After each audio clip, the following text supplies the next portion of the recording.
Terima kasih masih bersama kami dalam NTV Prime Dialog. Saya Doni The Kaiser. Pemirsa, setelah bebas, senyum Peggy lepas. Tidak menunggu lama dari kebebasannya, Peggy langsung pulang ke rumahnya di Desa Kepongpongan, Kecamatan Talun, Cirebon. Namun ternyata kehidupannya sudah tidak sama lagi seperti dulu. Peggy mengaku tidak hanya menerima perlakuan baik warga, tapi juga ternyata ada teror. Dan saya sudah bersama Peggy Setiawan dan juga kuasa hukumnya Sugianti Iriani. Apa kabar Mas Peggy? Alhamdulillah sehat. Sehat ya? Baik. Terima kasih bersama kami. Mbak, Ya, Bu Yanti apa kabar?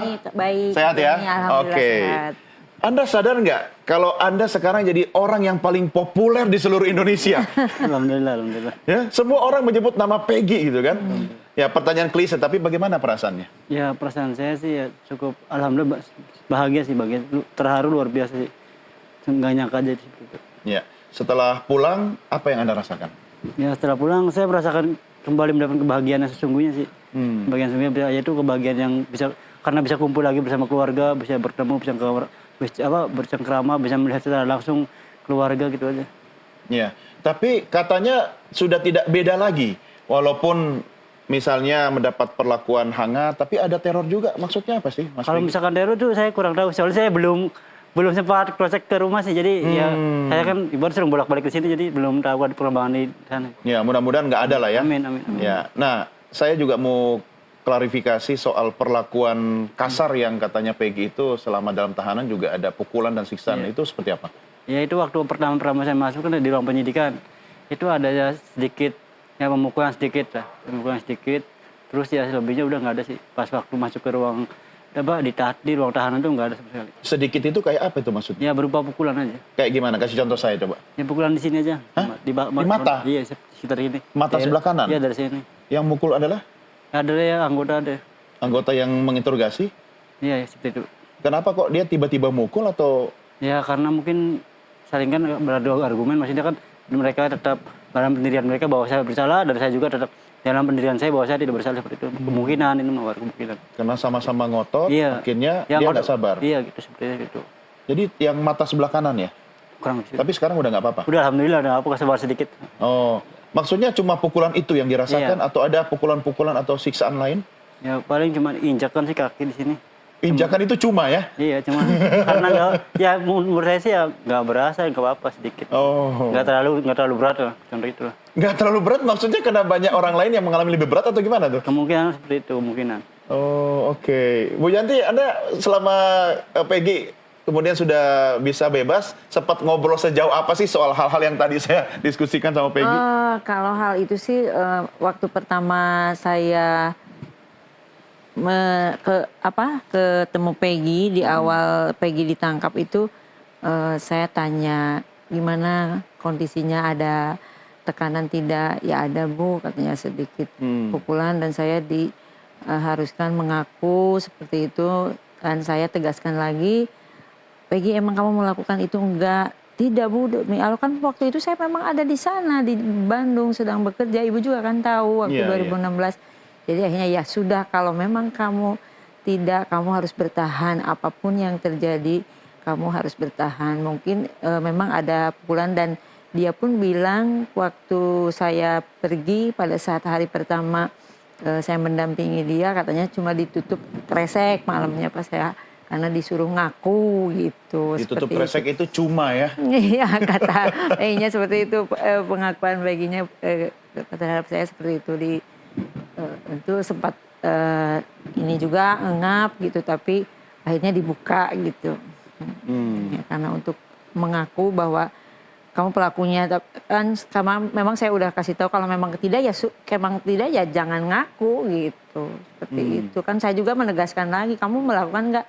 Tidak Bu, ya sudah, kamu nggak usah takut, mau diapakan juga harus sesuai dengan apa yang tidak kamu lakukan. Ya, ada banyak rasa penasaran ya, saya dan teman-teman di redaksi, ketika kemudian konferensi pers ya, Bu Yanti ingat ya, Peggy yang kemudian di belakang berdiri, sejak awal kita melihat ekspresi wajahnya Peggy, yang menggeleng dan tidak setuju dengan pernyataan polisi, benar ya? Benar. Nah, saya mau konfirmasi, apa yang dirasakan saat itu memang bertolak belakang dengan keterangan polisi ya? Ya, sangat bertolak belakang. Karena pihak polisi itu menyebutkan bahwa saya adalah ketua geng, saya adalah penyuruh yang untuk membunuh, saya adalah pemerkosa pertama, dan saya seolah-olah memperkosa beneran, terus seolah-olah saya melakukan pembunuhan yang sekeji itu sama sekali saya bantah dan sama sekali tidak pernah saya lakukan. Apalagi ya kejahatan seperti itu. Bahkan saya punya pikiran buat jahat sama seorang aja saya tidak pernah. Karena saya pikirnya gini, ya apapun yang akan saya lakukan pasti saya akan kena karmanya seperti itu. Jadi janganlah kamu berbuat jahat kepada seseorang, karena suatu saat pasti orang lain pasti bakal berbuat jahat kepada kamu seperti itu. Tapi apa yang membuat seorang Peggy itu berani kemudian berekspresi di depan banyak orang, di depan polisi, bukan cuma menggeleng kepala tapi menyatakan secara langsung tidak begitu loh. Karena itu saya pengen menjunjung tinggi kebenaran sih, menjunjung keadilan. Terus saya juga nggak mau harkat martabat keluarga saya diinjek-injek, dihancurkan, dan masa depan saya dihancurkan, mimpi dan cita-cita saya dihancurkan, nama baik saya dimatikan. Itu saya tidak mau, dan saya juga tidak mau membohongi publik.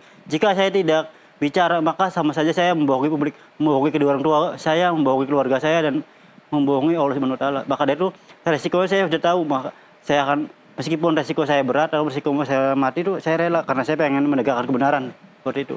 Jadi waktu itu bilang saya siap mati, Ya, itu beneran ya? Beneran itu. Saya udah ungkapkan, karena itu spontan saya ungkapkan, dan ya hati saya itu bergejolak ketika para polisi menjelaskan bahwa peran saya seperti ini, padahal kenyataan saya tidak pernah seperti itu bergejolak hati saya. Maka dari itu saya memberanikan diri untuk ya menyatakan kebenaran seperti itu.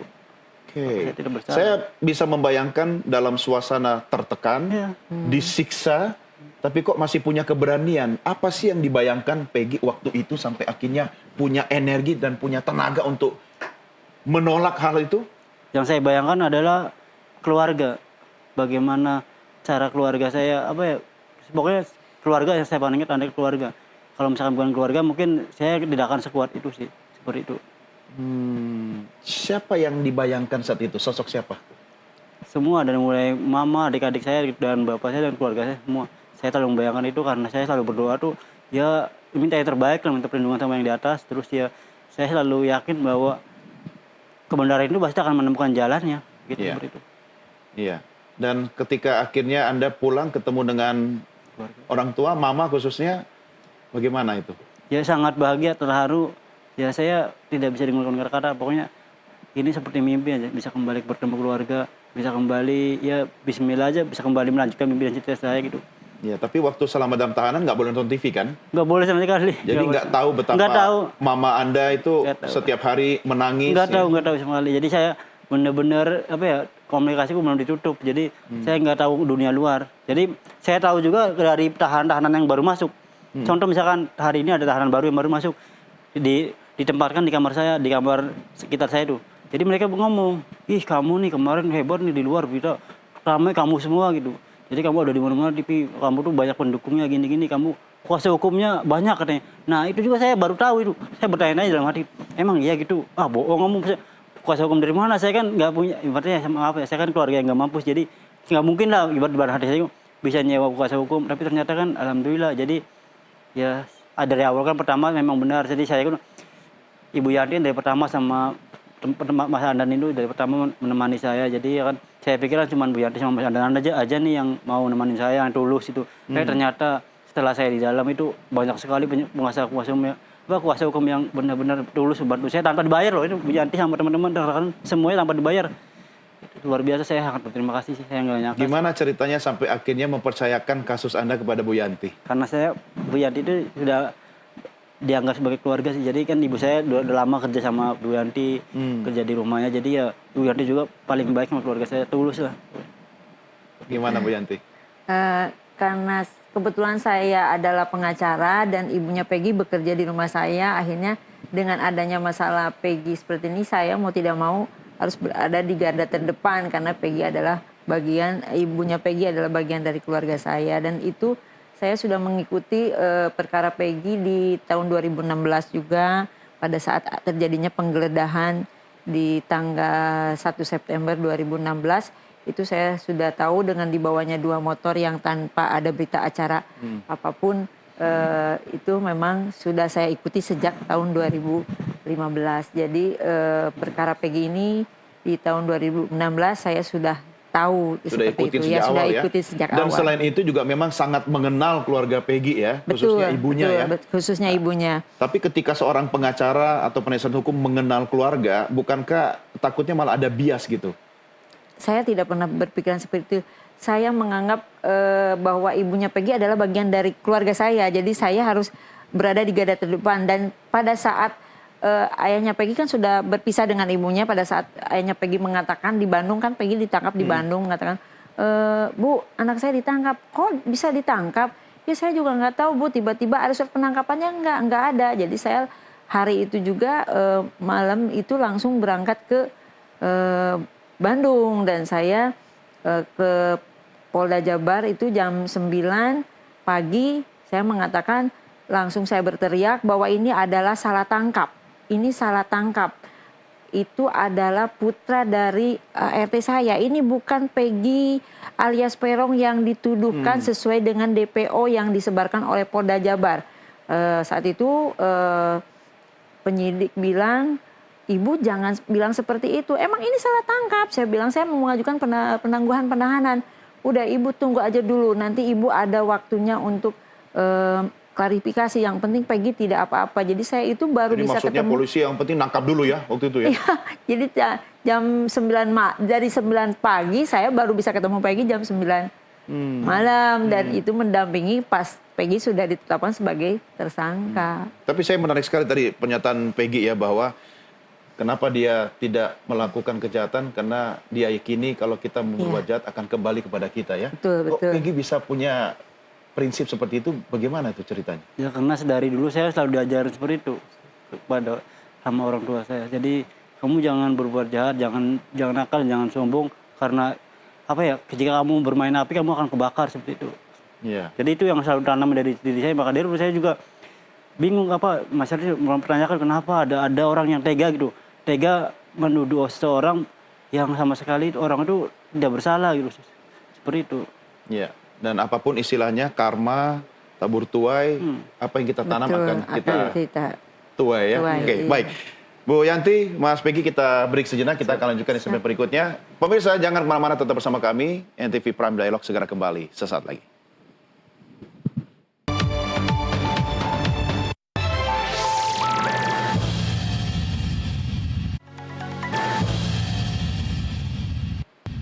Terima kasih pemirsa, masih tetap bersama kami dalam NTV Prime Dialog. Saya tengah berdiskusi dengan Peggy Setiawan dan juga Sugianti Iriani, kuasa hukum Peggy Setiawan.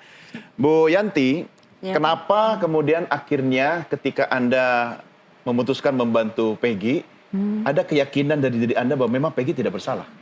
Karena saya sudah mengenal Peggy sejak dia berusia 15 tahun. Dan saya yakin kalau Peggy tidak mungkin melakukan hal sekeji itu yang dituduhkan oleh penyidik Polda Jabar.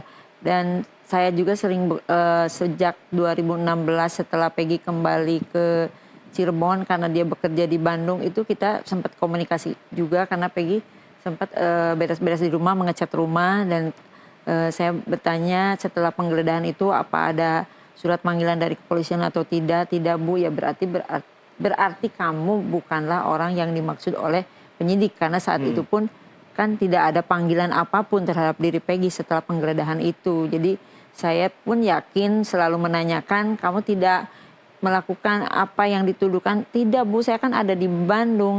Saya udah di Bandung sejak tanggal 13 Juli dan saya pun akhirnya meyakini bahwa Peggy tidak bersalah. Tapi sempat ngobrol nggak sebelumnya? Sempat tanya nggak langsung kepada Peggy? Peggy, kamu pelaku apa bukan? Iya, Sempat ya? sempat. Saat Peggy kan di tahun 2017 itu sempat Peggy mengecat rumah saya. Saya komunikasi kalau dia bekerja di rumah, saya pasti ngobrol gitu seperti ke anak, ngobrol gitu kan. Peggy juga curhat. Saya sempat, kamu pelaku bukan? Iya, saya kan nggak kenal dengan mereka, Bu. Saya juga nggak tahu tentang kejadian itu. Saya kan berada di Bandung saat itu, kenal dengan orang-orang yang itu pun dengan korban pun saya tidak kenal siapa mereka. Oke. Jadi akhirnya keyakinan saya semakin kuat. Ya, dan memang keyakinan itu juga yang menyelamatkan Peggy ya. Betul. Dan yang lebih penting adalah Peggy sangat yakin Betul. dengan apa yang dia lakukan itu. Nah, setelah kejadian ini, Peggy kemudian bisa kumpul kembali bersama keluarga. Tapi pasti tidak sama lagi dong ya. Ada yang berubah nggak dalam kehidupan seorang Peggy Setiawan pasca wisuda dari tahanan? Kalau menurut saya sih nggak ada yang berubah sih, karena saya pengen tetap jadi diri saya sendiri, meskipun ya banyak yang di luar sana yang apa ya, kok kamu nggak mau berubah, tapi saya tetap akan jadi diri saya sendiri. Saya akan tetap seperti yang dulu, yang masih cita-cita saya masih sama, dan rasa sayang sama keluarga saya masih tetap sama sih, seperti itu sih. Tapi kan bedanya Peggy dulu dan sekarang itu sangat terlihat ya. Setiap orang yang ketemu Peggy sekarang mengenal Peggy. Peggy lebih terkenal dari saya. Kalau mencalonkan anggota dewan mungkin bisa. Emang ada minat nyalek nih? Ya enggak, cuma canda. Enggak ya. Tapi bagaimana Candaan. dengan keluarga sendiri? Apakah sudah bisa menerima bahwa sosok Peggy yang sekarang pasti berbeda ya?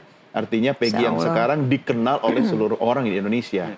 Ya menurut saya sih insya Allah sih, saya jalanin aja dulu, tapi saya tidak mau berbesar hati, saya tidak mau lupa darah. Nah, ibaratnya saya kan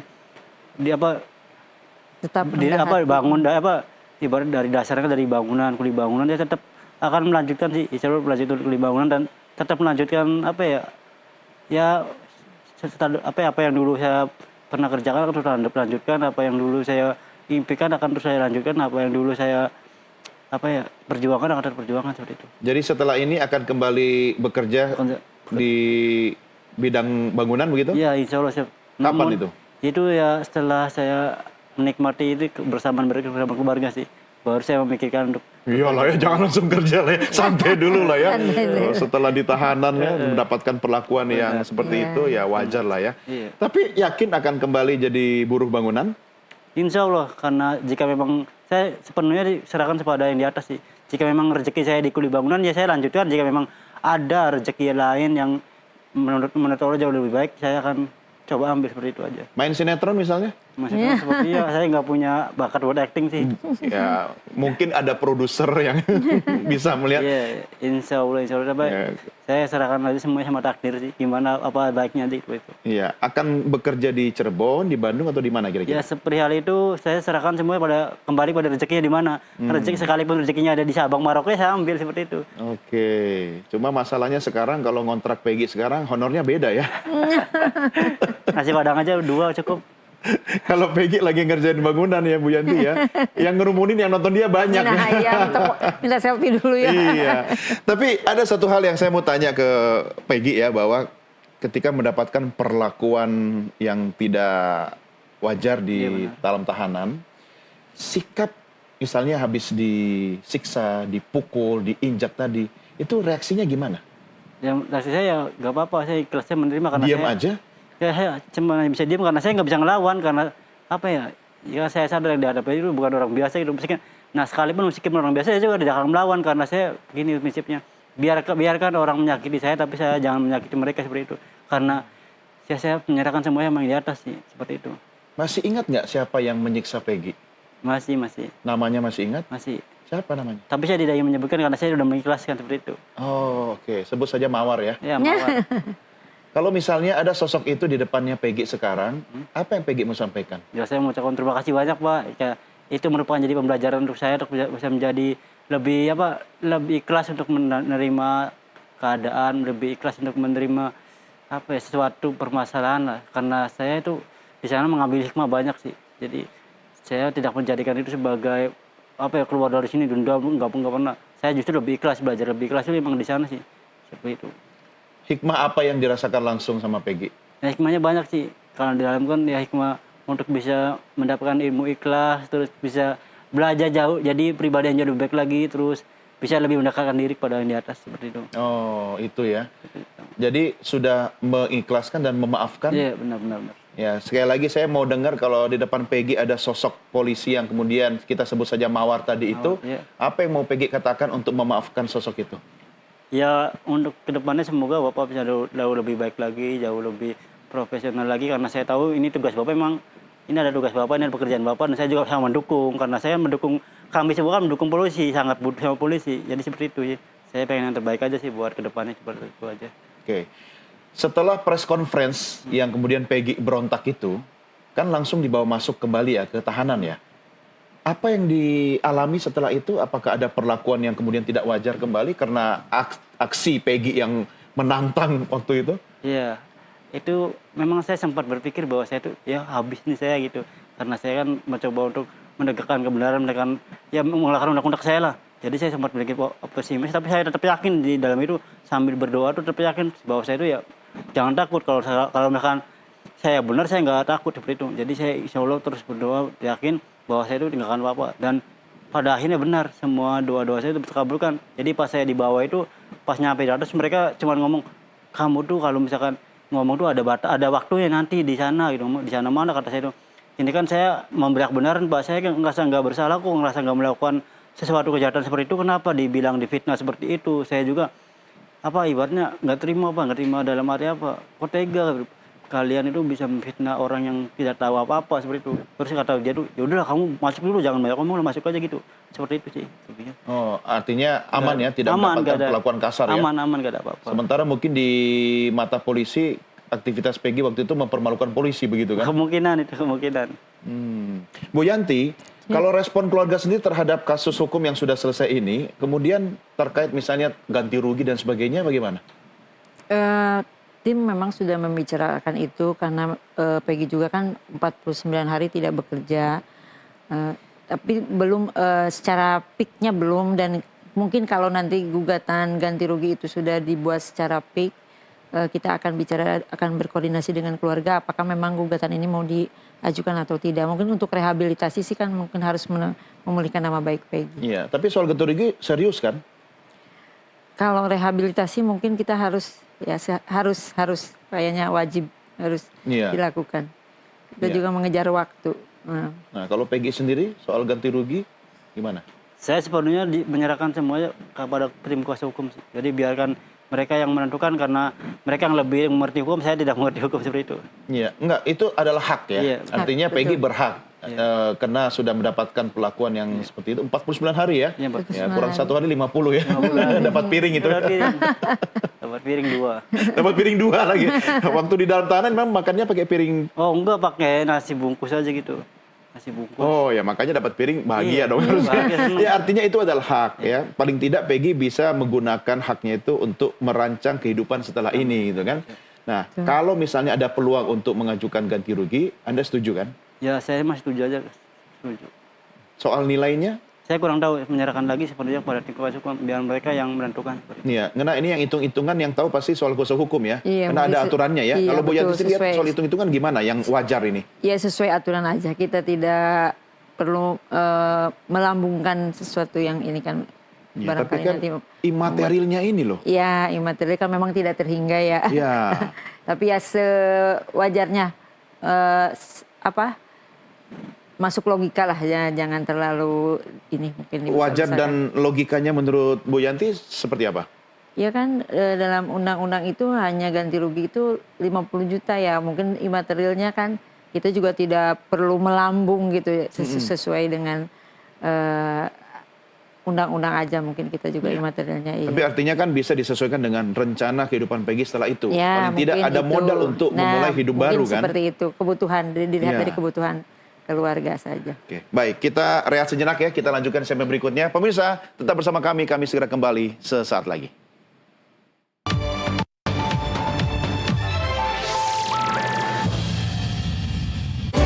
Terima kasih masih bersama kami dalam NTV Prime Dialog. Kita lanjutkan diskusi kita. Saya sedang ngobrol dengan Peggy Setiawan dan juga Sugianti Iriani, kuasa hukum Peggy Setiawan. Mas Peggy, kemudian setelah ini akan punya rencana-rencana dong ya. Ya, saya paham bahwa Anda akan kembali menjalankan aktivitas sebagai buruh bangunan. Tetapi seorang Peggy setelah mengalami pelajaran dalam kehidupan, ya sekolah di tahanan selama 49 hari, kurang 1 dapat piring ya kan. Sangat. Ada rencana jangka panjang apa sih Peggy ke depan? Rencana jangka panjang sih belum ada, tapi ya saya selalu mencanangkan untuk bisa menjadi pribadi yang lebih baik lagi, dan saya ingin lebih bekerja lebih giat lagi dan lebih lebih bisa menyayangi keluarga lagi sih seperti dari yang sebelumnya seperti itu. Nggak pengen jadi polisi? Ya enggak jadi polisi. Cukup jadi ini aja Masyarakat biasa. Masyarakat biasa yang bisa mampu menegakkan keadilan aja sih. Saya nggak asal bercanda nanya loh, tapi kenapa nggak mau jadi polisi? Enggak apa-apa sih, karena saya lebih baik menjadi masyarakat biasa yang mampu menegakkan kejujuran aja gitu. Nggak trauma? Enggak ada. Kalau ketemu polisi di jalan gimana? Nggak apa-apa, nggak ada. Karena saya nggak pernah punya masalah sama polisi kok. Jadi kami juga membutuhkan polisi. Jadi saya juga sangat bangga dengan kinerja polisi. Seperti itu aja. Harusnya malah jadi duta polisi ya. Siapa orang yang banyak membantu Peggy selama dalam tahanan? Nah, itu banyak sekali sih. Mulai dari para pawas-pawas kan ya, terus bawahannya kan anggota yang lain. Misalkan piket A, piket B kan, piket C kan, itu pertama dari komandannya kan luar biasa sih, mereka sangat mensupport saya sih. Jadi mereka saling menghibur. Jadi semua tahanan itu dianggap mereka sebagai saudara. Mereka rangkul semua. Apapun itu kasusnya itu mereka rangkul. Mereka justru malah, ayo kita jadikan ini sebagai momentum untuk bisa menjadi pribadi yang jauh lebih baik lagi, agar supaya pas kita keluar dari sini kita bisa menjadi orang yang hebat, bisa menjadi orang yang lebih dekat lagi kepada sang kuasa gitu. Terus mereka selalu menguatkan kita, jangan sampai sedih, nggak boleh sedih, kita harus semangat. Mereka selalu menghibur kita. Contoh misalkan jam segini itu paling lagi ada karaokean di sana di dalam. Oh ya? Sama petugas itu karaokean, petugas yang nyanyi, kami yang meneruskan. Terus kadang-kadang si speakernya mic itu dikasihin ke tahanan satu setiap tahanan tuh. Kan Jadi ada sama-sama polisi juga nyanyi? nyanyi semua, sama tahanan pun nyanyi semua. Terus selesai nyanyi itu paling apel, terus apel nyanyi lagi, nyanyi kebangsaan. Kompak banget, paling dirindukan seperti itu. Terus ya makan bersama, sedih bersama, tertawa bersama sih luar biasa, sangat luar biasa. Soal polisi yang kemudian kata Peggy tadi yang banyak membantu itu bukan polisi yang memukul atau menginjak kan? Bukan. Beda Justru, ya? bukan, di ruangan di Tahti itu sangat baik-baik semua, di tahanan di Tahti itu sangat baik. Terutama buat Ciwadir, terus Padirnya itu luar biasa baik sekali. Terus sama ya pokoknya yang pawas-pawasnya dan bawahan-bawahannya semua sangat luar biasa. Terutama buat para tahanan yang lain juga sangat luar biasa. Mereka saling support satu sama lain. Ya meskipun pada awalnya kan pertama saya masuk mereka paling mencemooh gitu, membuli, ya mencaci maki saya, tapi seiring berjalannya waktu itu mereka mungkin udah sadar, udah tahu bahwa saya itu memang tidak bersalah. Jadi mereka bahkan banyak minta maaf, hampir semua minta maaf. Terus ya saling mendukung, saling mengingatkan satu sama lain, saling misalkan ada ya tahanan baru yang mungkin nggak tahu kan, ya sini kamu tuh ini, langsung mereka tuh diingetin, ini kamu nggak boleh gitu, kamu tuh dia udah nggak bersalah gini-gini. Terus ya ujung-ujungnya jadi kita sama-sama lagi bareng-bareng, terus ya saling mendoakan satu sama lain. Terus ya kalau malam juga sering ibadah bareng sih, contoh yasinan. Setiap hari rutin dibikin acara rutin, setiap hari yasinan. Jadi setiap kamar muter, misalkan hari Kamis kamar A, Minggu kamar B, Senin kamar C, dan seterusnya gitu. Jadi sama rutin sangat luar biasa. Jadi yang baik itu petugas yang piket ya? Iya, di semuanya. Ruang tahanan ya? Semuanya pakai tahanan. Tapi ya saya juga semuanya mungkin ada di divisi lain juga pasti ada yang baik-baik, semua pasti banyak. Bukan cuma itu kan karena hanya oknum aja seperti itu. Jadi oknum itu yang menyidik atau yang di tahanan? Karena saya nggak mau bicara di sini lah. Karena saya udah mengikhlaskan sih. Udah kayak politisi aja nih, nggak menjawab.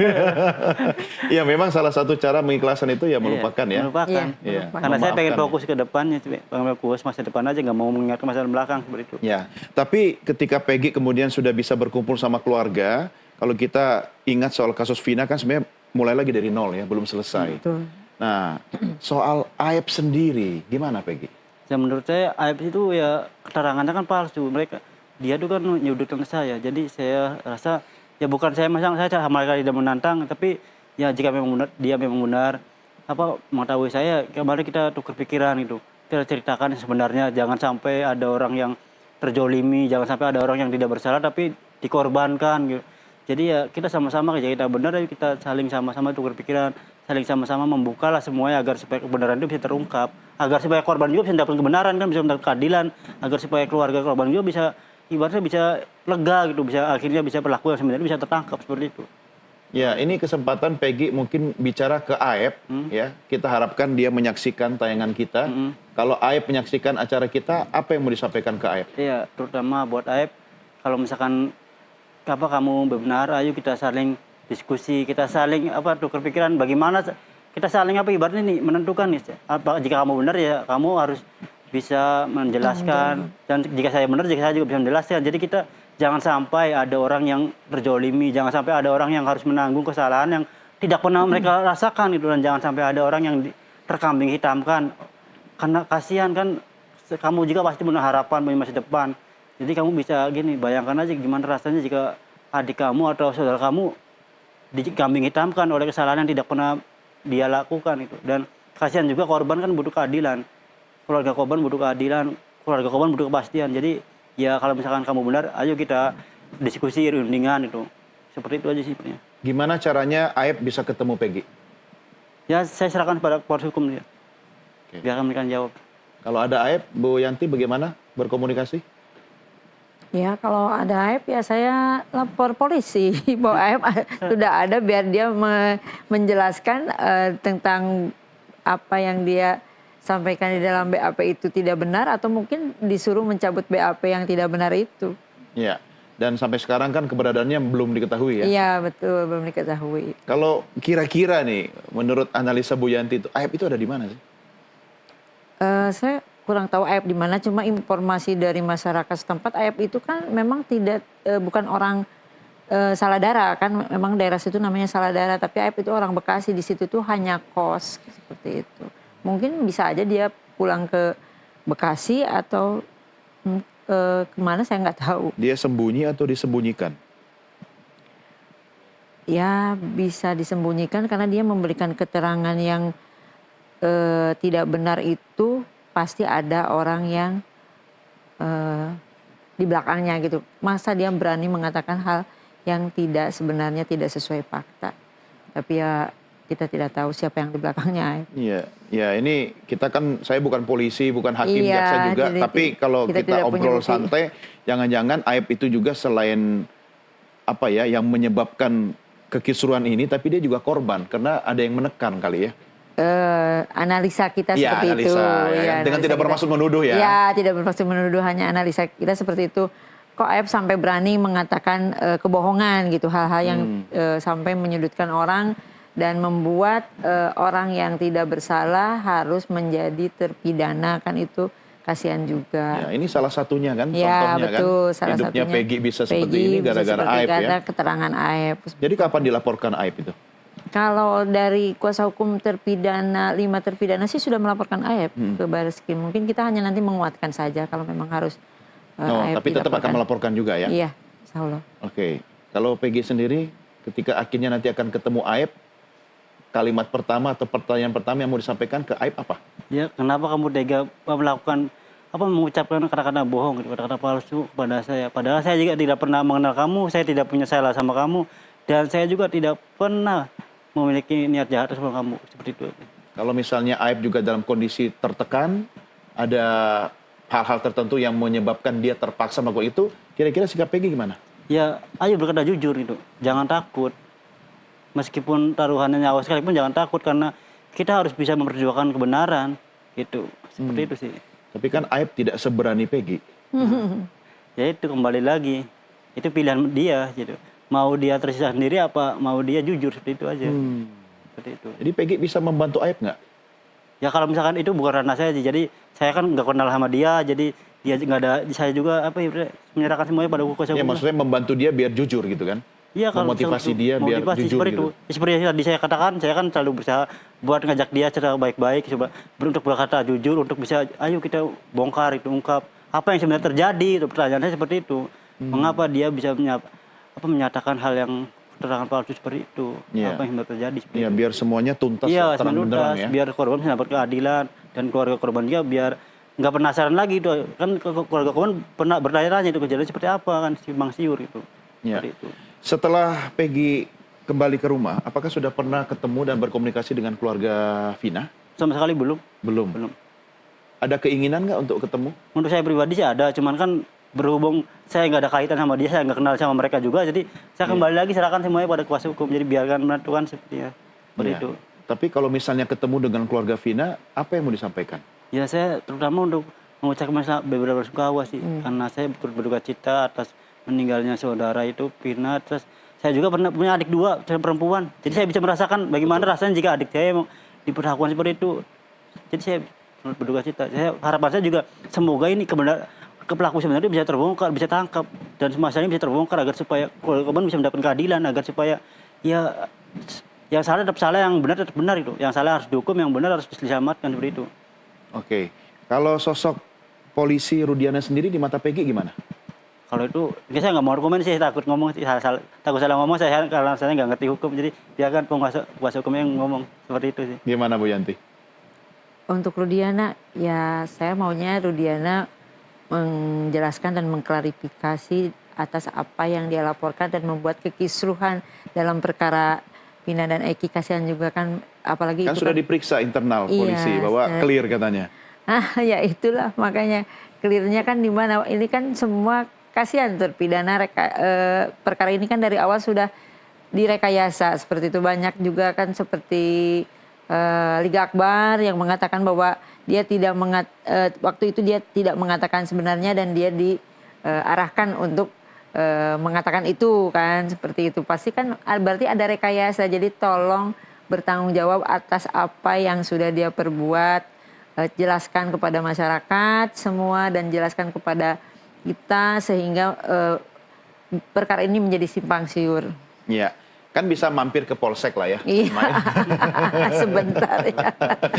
Oke, saya pengen sih ngobrol lama ya sama Peggy ya, sama Bu Yanti ya. Tapi saya harus akhiri di sini. Nah, sebelum kita berpisah, Peggy ada yang mau disampaikan mungkin kepada keluarga atau khususnya orang tua ya, dan orang-orang yang selama ini mendukung Peggy ya. Silakan bisa disampaikan. Iya.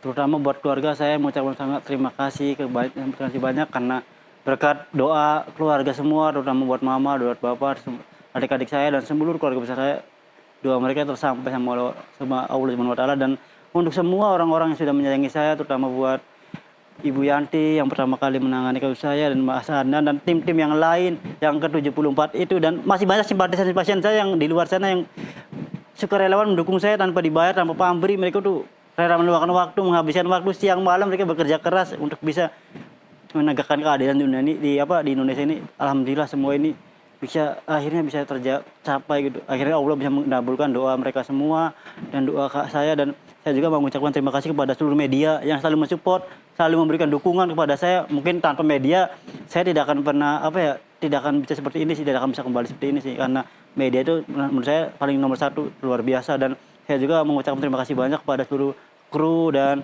seluruh masyarakat Indonesia seperti netizen dan semuanya. Mereka selalu mensupport saya dari awal, mensupport saya, memberikan doa dan dukungan, itu luar biasa sih. Saya mengucapkan terima kasih banyak. Satu lagi yang saya harus tanya, sudah punya pacar belum? Belum. Belum. Kenapa belum? Karena saya masih fokus buat keluarga. Jadi saya masih punya tanggungan, adik-adik saya masih belum lulus sekolah. Jadi saya rencana itu dari awal karena saya pengen menyampingkan ego saya dulu. Jadi maksudnya gini, saya nggak mau menggebu-gebu masalah asmara kan. Karena gimana? Karena jika saya punya pacar atau menikah dulu, itu kan otomatis saya nanti bisa mengesampingkan keluarga. Sementara keluarga kan masih butuh saya, masih butuh bantuan dari saya, masih butuh, bukan bantuan sih, masih butuh ibaratnya itu ya nafkah dari saya itu kan. Selama ini kan mama kan kerjanya cuman di Bu Yanti, terus kadang-kadang jual gorengan, jual makanan kecil, terus adik-adiknya masih sekolah, masih butuh buat biaya bolak-balik ongkos buat setiap hari. Jadi kalau misalkan saya nggak bantu mereka, jadi mereka itu ya nanti buangnya dari mana gitu. Sementara kan kebutuhan hidup sekarang lumayan. Jadi fokus keluarga dulu. Ya. Ada adik-adik ya, orang tua. Iya. Tapi pasti pengen nikah dong ya? Iya, alhamdulillah pastilah. Semua orang juga pasti pengen menikah, hidup bahagia, punya anak seperti itu. Kalau pengen nikah, kriteria istri kayak apa? Menurut saya yang ini sih, nggak neko-neko, yang cukup sabar aja kayak mama seperti itu. Wah, luar biasa. Padanya seperti itu. Oke. Tapi belum ada pacar bener nih? Belum. Ya baik, Mas Peggy Setiawan, Siap. terima kasih sudah bersama kami. Sama-sama. Saya kagum dengan keteguhan hati, Amin. kesabaran dan perjuangannya Amin. Peggy. Amin. Ya, mudah-mudahan bisa menginspirasi masyarakat lain. Amin. Dan juga Bu Yanti, terima kasih Iya, sudah mengawal sama-sama. Peggy dan keluarga. Sehat selalu, sampai Amin. ketemu. Amin. Jangan Amin, lupa amin. undangannya. Siap. Ya, Undang. beneran loh. Siap. Ya. Iya, nanti. Mau tahun ini, tahun depan Oke, ya insya Allah. undangannya ya. Siap. Oke, Terima kasih, sehat Bos. selalu Bisa Bu aja, Yanti, Mas terima Doni. kasih. Terima kasih, Mas Doni. Ya, baik. Pemirsa, kami akhiri sampai di sini diskusi kita dalam NTV Prime Dialog. Sekaligus juga mengakhiri program NTV Prime edisi hari ini. Saya Doni De Keizer, atas nama seluruh rekan-rekan kerabat kerja dan redaksi yang bertugas, mengucapkan terima kasih atas kebersamaan kita. Sampai jumpa, salam Nusantara, merdeka.